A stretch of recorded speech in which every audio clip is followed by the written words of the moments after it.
everyone, welcome back to my channel. I'm Tiffany Benson, one part of Team Benson, and despite the fact that it has been 115 plus for the past couple of days, I have a garden harvest.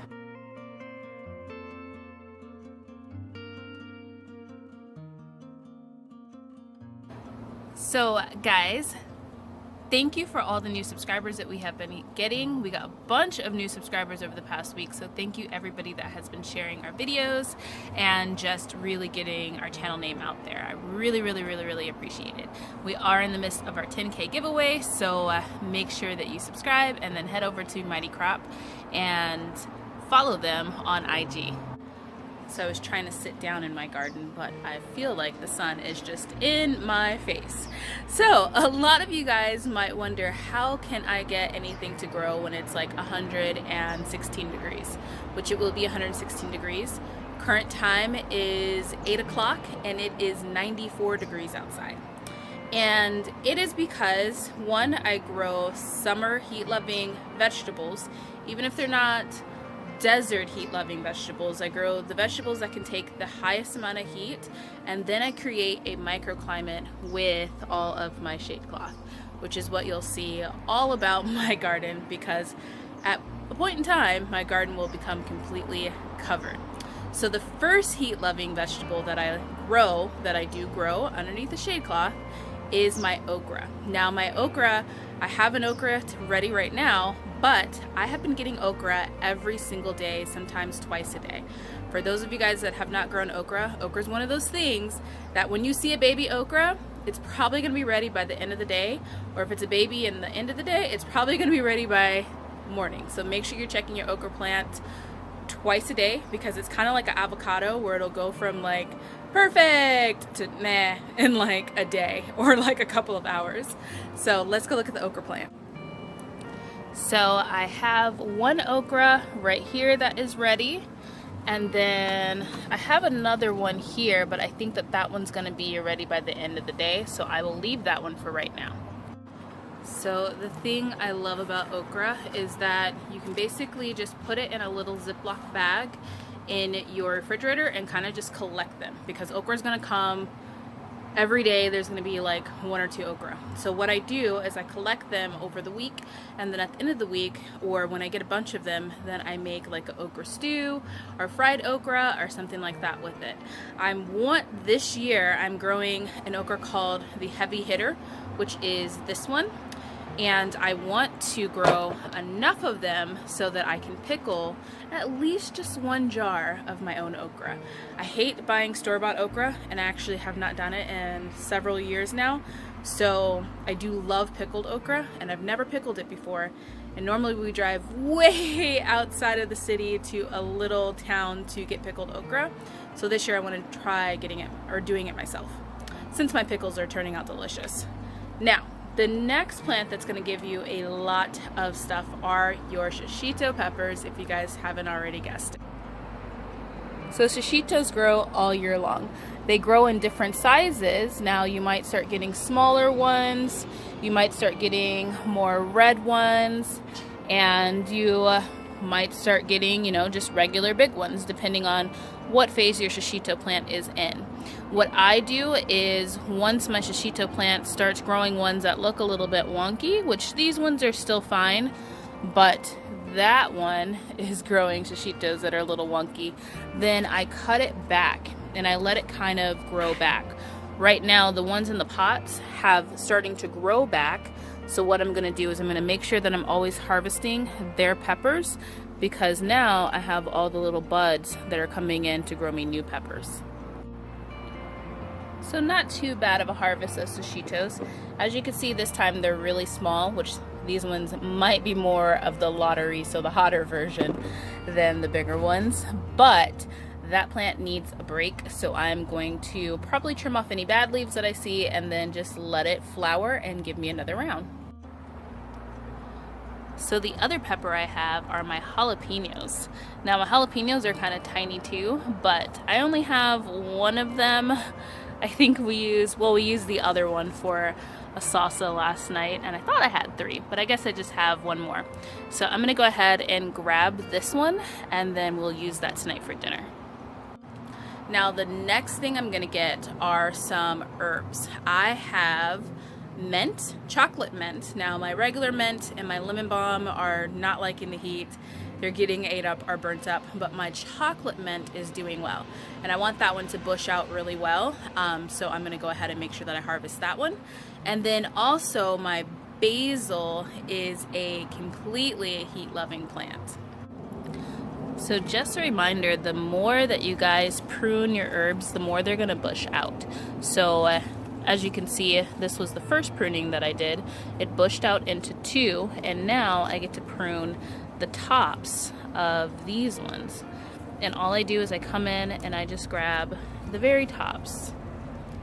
And that's going to be a lot of basil, so then I can make a pretty good pesto. And this is just one of my basil plants, guys. I have a couple basil throughout my garden because we love basil in this house. So I'm gonna go ahead and finish grabbing all of that.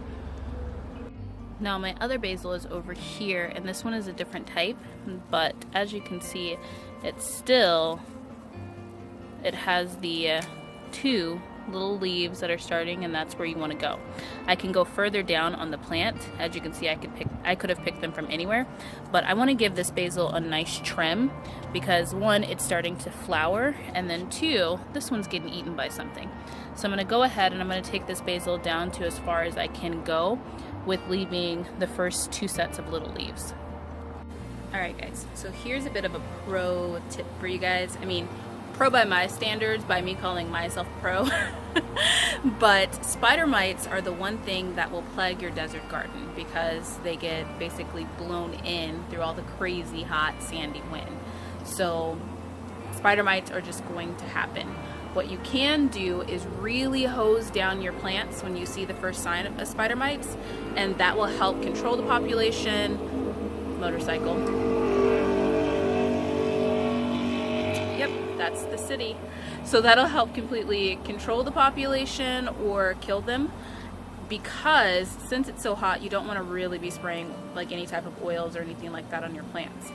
But when you are harvesting a plant or when you are pruning it back to control spider mites, make sure that you are wiping your pruners down in between plants, because spider mites are super tiny and they probably are on your pruners. So what I did is the solution that we made a couple weeks ago when we first found the spider mites, and it wasn't 116 degrees so I could spray something on the plants.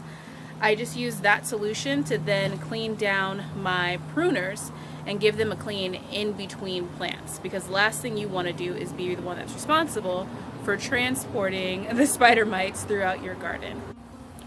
Okay, so this basil over here looks a little rough. I think that I'm just going to take off the very tops and try and get it to start bushing out, and then we'll see how it goes from there. So that is a decent amount of basil, guys. I'm gonna make some pesto with that. Now, despite the blazing hot temperatures, it is still cool enough during the day for me to still slowly grow Swiss chard. And when I say slowly, I mean slowly, because it's putting out like 1 leaf a week. But luckily, the Swiss chard dishes that I make, I only need a couple of leaves to combine in with my mills. So it's not like I need a basket full of Swiss chard. So just by me having the 3 plants that I have, it's been really good at keeping our Swiss chard needs. Now, your Swiss chard could get a little bit bitter if your microclimate isn't just right. It's still usable. I stir fry my Swiss chard with tomatoes and garlics and onions and different things like that. So if it is bitter, I can't really tell. I never just throw it in like a salad and eat it, because that's not my jam. But if you do, you might notice that your Swiss chard gets a little bit bitter. See, look at there. Still little happy Swiss chard leaves. Perfectly healthy and normal. No insect damage or anything like that, and they are not bolting despite the hot temperatures. So that is a nice little picking of Swiss chard to add to the basket. And now it's time to pick some medicine. So for those of you guys that are new here, I, in my desert garden, also grow some of my own medicine. I use my chocolate mint plant as one of the blends for my asthma, whether it's for my tea or for like an inhalation, and that's one of the really nice things that I like about chocolate mint. So I'm gonna go ahead, pick some of that so I can dry it, and then also I have tons of toothache plant buds that I need to get. So let's go see those plants.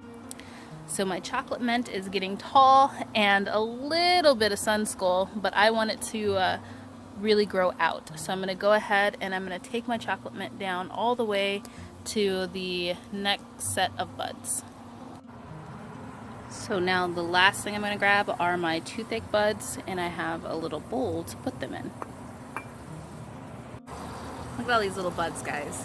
Now guys, every time I talk about my toothache plant, I always get at least a couple people that say things in the comments like, that's not a replacement for a dentist. And yes, if you crack your tooth in half, your toothache plant isn't going to give you a root canal or grow your tooth back. But what it can do is give you relief while you're trying to get to the dentist, so that you could even talk, so that maybe you could even drive a car. Or if you just bite your tongue like I did the other day and you just want to finish dinner, you can eat a little bit of the toothache plant, get your mouth nice and numb, and it also makes your mouth water, so it's lubricant too as well, so that then you can just finish something as simple as dinner.